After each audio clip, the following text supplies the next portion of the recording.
ಹಾಸನದಲ್ಲಿ ಸ್ವಾಭಿಮಾನಿ ಸಮಾವೇಶದ ಆಯೋಜನೆಯನ್ನ ಮಾಡಲಾಗಿದೆ. ವಿದ್ಯಾರ್ಥಿಗಳಿಗೆ ಇದರಿಂದ ಬಸ್ಗಳ ಕೊರತೆ ಉಂಟಾಗ್ತಾ ಇದೆ.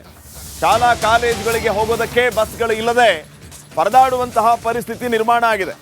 ಮೊದಲೇ ಬಸ್ಗಳಿಲ್ಲ, ಅದರಲ್ಲಿ ಈ ರೀತಿಯ ಸಮಾವೇಶಗಳಾದಾಗ ಅಲ್ಲಿಯೇ ಬಸ್ಗಳು ಹೋದ್ವು ಅಂತಂದ್ರೆ ನಾವೇನ್ ಮಾಡೋಣ ಅನ್ನುವಂಥದ್ದು ವಿದ್ಯಾರ್ಥಿಗಳ ಅಳಲು. ಕೆಎಸ್ಆರ್ಟಿಸಿ ಬಸ್ಗಳನ್ನ ತಡೆದು ವಿದ್ಯಾರ್ಥಿಗಳು ಆಕ್ರೋಶವನ್ನ ವ್ಯಕ್ತಪಡಿಸ್ತಾ ಇದ್ದಾರೆ.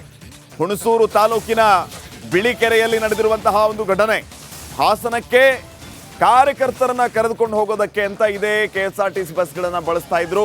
ಆದರೆ ನಾವು ಶಾಲೆ ಕಾಲೇಜುಗಳು ಹೋಗೋದಕ್ಕೆ ಬಸ್ಗಳು ಇಲ್ಲ ಅಂತ ಹೇಳಿ ವಿದ್ಯಾರ್ಥಿಗಳು ಆ ಬಸ್ಗಳನ್ನ ತಡೆದು ಚಾಲಕರ ಜೊತೆಗೆ ಮಾತಿನ ಚಕಮಕಿಯನ್ನ ನಡೆಸಿದ್ದಾರೆ.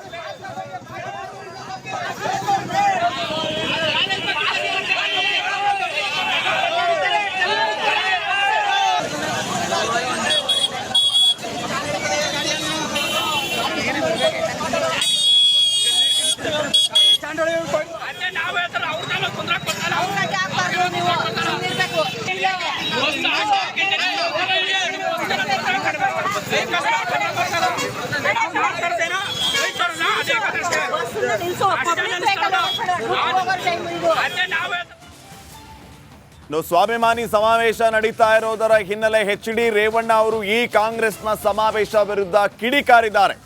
2028ರ ಚುನಾವಣೆಯಲ್ಲಿ ಎಲ್ಲದಕ್ಕೂ ಉತ್ತರ ಸಿಗುತ್ತೆ. ದಳಕೋಟೆಯಲ್ಲಿ ಕಾಂಗ್ರೆಸ್ನ ಶಕ್ತಿ ಪ್ರದರ್ಶನ ಆಗ್ತಾ ಇರೋದಕ್ಕೆ ಈ ರೀತಿಯ ಮುನಿಸು ರೇವಣ್ಣ ಅವರದ್ದು. 2028ರ ಚುನಾವಣೆಯಲ್ಲಿ ಎಲ್ಲದಕ್ಕೂ ಉತ್ತರ ಸಿಗುತ್ತೆ. ಕಾಂಗ್ರೆಸ್ ಸಮಾವೇಶಕ್ಕೆ ನಾವು ಎದೆಗುಂದಲ್ಲ ಅಂತ ಹೇಳಿ ಕಾಂಗ್ರೆಸ್ನ ವಿರುದ್ಧ ಎಚ್.ಡಿ. ರೇವಣ್ಣ ಅವರು ಈ ರೀತಿ ಆಕ್ರೋಶವನ್ನ ವ್ಯಕ್ತಪಡಿಸಿದ್ದಾರೆ. ದೆಹಲಿಯಲ್ಲಿ ರಿಪಬ್ಲಿಕ್ ಕನ್ನಡಕ್ಕೆ ರೇವಣ್ಣ ಅವರು ಈ ರೀತಿ ಹೇಳಿಕೆಯನ್ನ ನೀಡಿದ್ದಾರೆ. ನಾವು ಕಾಂಗ್ರೆಸ್ನ ಸಮಾವೇಶದಿಂದ ಎದೆಗುಂದೋದಿಲ್ಲ, 2028ರ ಚುನಾವಣೆಯಲ್ಲಿ ಎಲ್ಲದಕ್ಕೂ ಉತ್ತರ ಸಿಗುತ್ತೆ ಅಂತ ಹೇಳಿದ್ದಾರೆ. ನೋಡಿ, ನಿನ್ನೆಯೂ ಕೂಡ ಇದೇ ರೇವಣ್ಣ ಅವರು ಮಾತಾಡಿದ್ರು.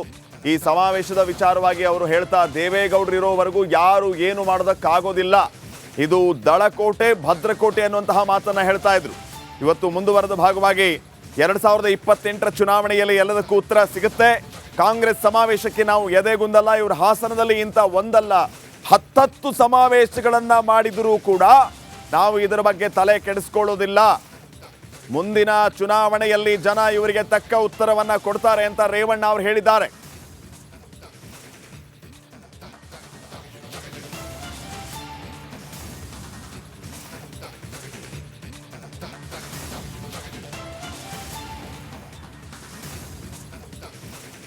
ಇನ್ನು ವಕ್ಫ್ನ ವಿರುದ್ಧ ರಾಜ್ಯದಾದ್ಯಂತ ಹೋರಾಟ ನಡೀತಾ ಇರೋದು ತಮಗೆ ಗೊತ್ತಿರುವಂತಹ ವಿಷಯವೇ.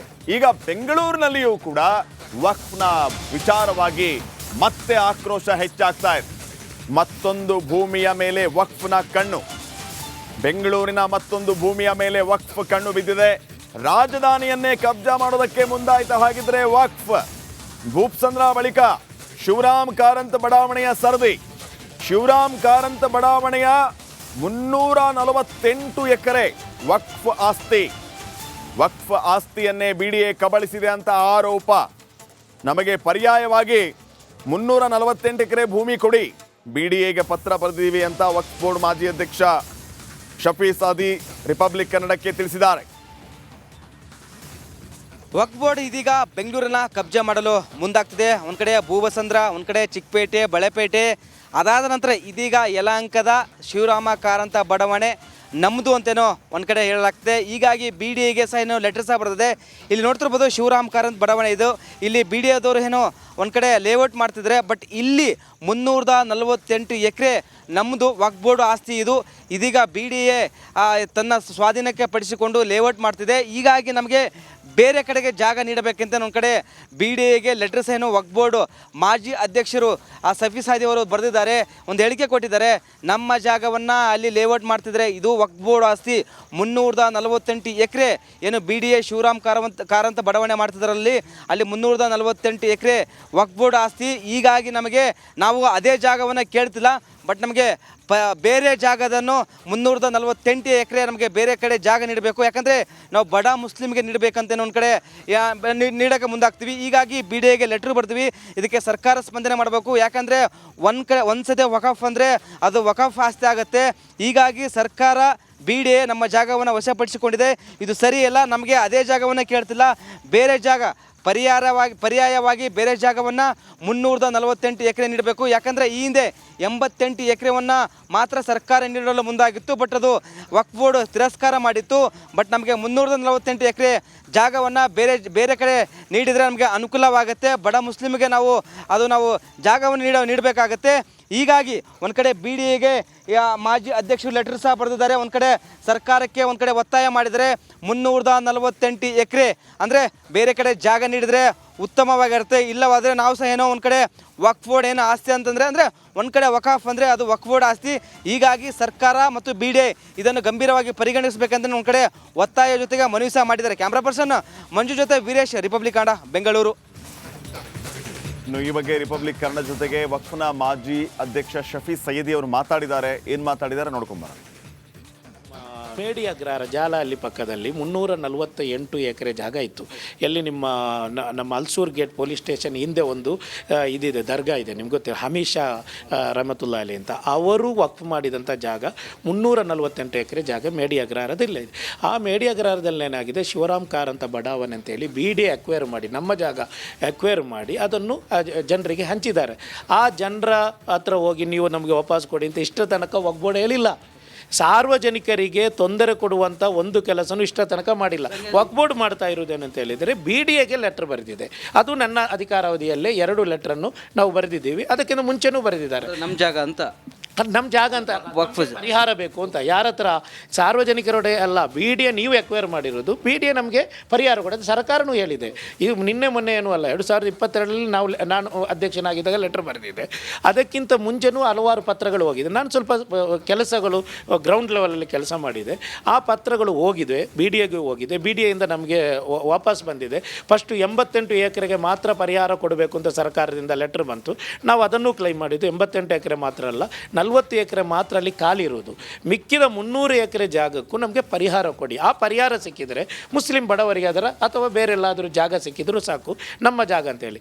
ಅಲ್ಲಿ ಶಿವರಾಮ್ ಕಾರಂತ್ ಬಡಾವಣೆಯಲ್ಲಿರುವಂತಹ ಮನೆಗಳಿಗೆ ತೊಂದರೆ ಕೊಡುವಂತಹ ಯಾವುದೇ ವಿಚಾರಕ್ಕೂ ಒಗ್ಗೂಡು ಹೋಗಿಲ್ಲ. ಒಂದು ಎರಡನೇದು ರಾಜ್ಯ ಜನತೆ ಇದು ಏನು ಆಲೋಚನೆ ಮಾಡಬೇಕಾಗಿರೋದು, ಚಿಂತಿಸಬೇಕಾಗಿರೋದು, ಈ ಶಿವರಾಮ್ ಕಾರಂತ್ ಬಡಾವಣೆ ಇತ್ತೀಚೆಗೆ ಅಲ್ಲಿ ಮನೆಗಳು ಬರ್ತಾ ಇರೋದು. ಕೇಸ್ ನಡೀತಾ ಇತ್ತು, ವಕ್ಫ್ ಜಾಗ ಅಂತ ಗೊತ್ತಿತ್ತು. ನಂತರನೂ ಏನು ಮಾಡಿದ್ದಾರೆ, ಅಲ್ಲಿ ಮನೆಗಳು ಮಾಡಿದ್ದಾರೆ. ಆದ್ರೂ ನಾವೇನು ಮಾಡಿಲ್ಲ, ಆ ಮನೆಗಳಿಗೆ ತೊಂದರೆ ಮಾಡೋಕ್ಕೂ ಹೋಗಿಲ್ಲ. ನೋಟಿಸ್ ಕೊಟ್ಟಿರಿ ಸರ್. ಹಾಗಾದ್ರೆ ಹಾಸನದಲ್ಲಿ ಸ್ವಾಭಿಮಾನಿ ಸಮಾವೇಶದ ಆಯೋಜನೆಯನ್ನ ಮಾಡಲಾಗಿದೆ. ವಿದ್ಯಾರ್ಥಿಗಳಿಗೆ ಇದರಿಂದ ಬಸ್ಗಳ ಕೊರತೆ ಉಂಟಾಗ್ತಾ ಇದೆ.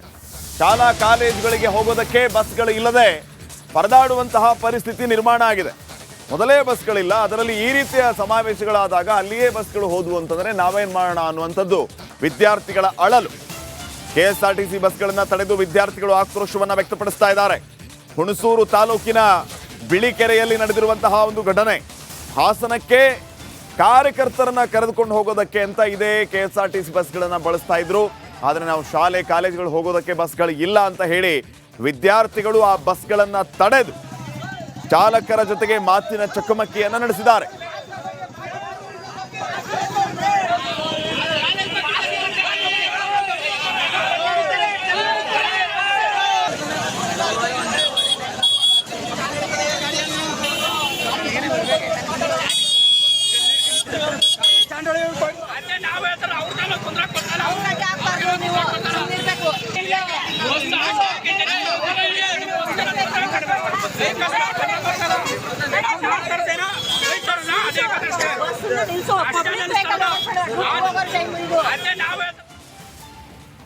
ಸ್ವಾಭಿಮಾನಿ ಸಮಾವೇಶ ನಡೀತಾ ಇರೋದರ ಹಿನ್ನೆಲೆ HD ರೇವಣ್ಣ ಅವರು ಈ ಕಾಂಗ್ರೆಸ್ನ ಸಮಾವೇಶ ವಿರುದ್ಧ ಕಿಡಿಕಾರಿದ್ದಾರೆ. 2028ರ ಚುನಾವಣೆಯಲ್ಲಿ ಎಲ್ಲದಕ್ಕೂ ಉತ್ತರ ಸಿಗುತ್ತೆ. ದಳಕೋಟೆಯಲ್ಲಿ ಕಾಂಗ್ರೆಸ್ನ ಶಕ್ತಿ ಪ್ರದರ್ಶನ ಆಗ್ತಾ ಇರೋದಕ್ಕೆ ಈ ರೀತಿಯ ಮುನಿಸು ರೇವಣ್ಣ ಅವರದ್ದು. 2028ರ ಚುನಾವಣೆಯಲ್ಲಿ ಎಲ್ಲದಕ್ಕೂ ಉತ್ತರ ಸಿಗುತ್ತೆ. ಕಾಂಗ್ರೆಸ್ ಸಮಾವೇಶಕ್ಕೆ ನಾವು ಎದೆಗುಂದಲ್ಲ ಅಂತ ಹೇಳಿ ಕಾಂಗ್ರೆಸ್ನ ವಿರುದ್ಧ HD ರೇವಣ್ಣ ಅವರು ಈ ರೀತಿ ಆಕ್ರೋಶವನ್ನ ವ್ಯಕ್ತಪಡಿಸಿದ್ದಾರೆ. ದೆಹಲಿಯಲ್ಲಿ ರಿಪಬ್ಲಿಕ್ ಕನ್ನಡಕ್ಕೆ ರೇವಣ್ಣ ಅವರು ಈ ರೀತಿ ಹೇಳಿಕೆಯನ್ನ ನೀಡಿದ್ದಾರೆ.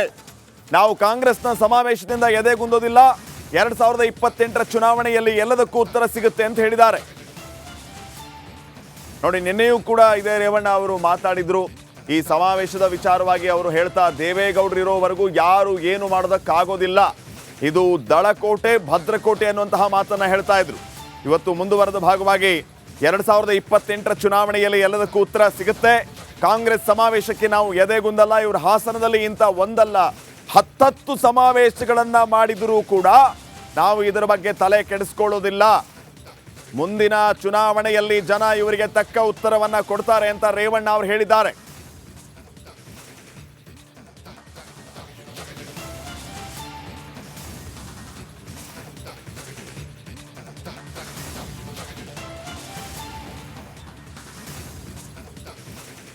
ಇನ್ನು ವಕ್ಫ್ನ ವಿರುದ್ಧ ರಾಜ್ಯದಾದ್ಯಂತ ಹೋರಾಟ ನಡೀತಾ ಇರೋದು ತಮಗೆ ಗೊತ್ತಿರುವಂತಹ ವಿಷಯವೇ. ಈಗ ಬೆಂಗಳೂರಿನಲ್ಲಿಯೂ ಕೂಡ ವಕ್ಫ್ನ ವಿಚಾರವಾಗಿ ಮತ್ತೆ ಆಕ್ರೋಶ ಹೆಚ್ಚಾಗ್ತಾ ಇದೆ. ಮತ್ತೊಂದು ಭೂಮಿಯ ಮೇಲೆ ವಕ್ಫ್ನ ಕಣ್ಣು. ಬೆಂಗಳೂರಿನ ಮತ್ತೊಂದು ಭೂಮಿಯ ಮೇಲೆ ವಕ್ಫ್ ಕಣ್ಣು ಬಿದ್ದಿದೆ. ರಾಜಧಾನಿಯನ್ನೇ ಕಬ್ಜಾ ಮಾಡೋದಕ್ಕೆ ಮುಂದಾಯ್ತು. ಹಾಗಿದ್ರೆ ವಕ್ಫ್ ಭೂಪ್ಸಂದ್ರ ಬಳಿಕ ಶಿವರಾಮ್ ಕಾರಂತ ಬಡಾವಣೆಯ ಸರದಿ. ಶಿವರಾಮ್ ಕಾರಂತ ಬಡಾವಣೆಯ 348 ಎಕರೆ ವಕ್ಫ್ ಆಸ್ತಿ. ವಕ್ಫ್ ಆಸ್ತಿಯನ್ನೇ ಬಿಡಿಎ ಕಬಳಿಸಿದೆ ಅಂತ ಆರೋಪ. ನಮಗೆ ಪರ್ಯಾಯವಾಗಿ 348 ಎಕರೆ ಭೂಮಿ ಕೊಡಿ, ಬಿಡಿಎಗೆ ಪತ್ರ ಬರೆದಿದ್ದೀವಿ ಅಂತ ವಕ್ಫ್ ಬೋರ್ಡ್ ಮಾಜಿ ಅಧ್ಯಕ್ಷ ಶಫಿ ಸಾದಿ ರಿಪಬ್ಲಿಕ್ ಕನ್ನಡಕ್ಕೆ ತಿಳಿಸಿದ್ದಾರೆ. ವಕ್ಫ್ ಬೋರ್ಡ್ ಇದೀಗ ಬೆಂಗಳೂರನ್ನ ಕಬ್ಜಾ ಮಾಡಲು ಮುಂದಾಗ್ತಿದೆ. ಒಂದು ಕಡೆ ಭೂಬಸಂದ್ರ, ಒಂದು ಕಡೆ ಚಿಕ್ಕಪೇಟೆ, ಬಳೆಪೇಟೆ, ಅದಾದ ನಂತರ ಇದೀಗ ಯಲಹಂಕದ ಶಿವರಾಮ ಕಾರಂತ ಬಡಾವಣೆ ನಮ್ಮದು ಅಂತೇನೋ ಒಂದು ಕಡೆ ಹೇಳಲಾಗ್ತದೆ. ಹೀಗಾಗಿ BDAಗೆ ಸಹ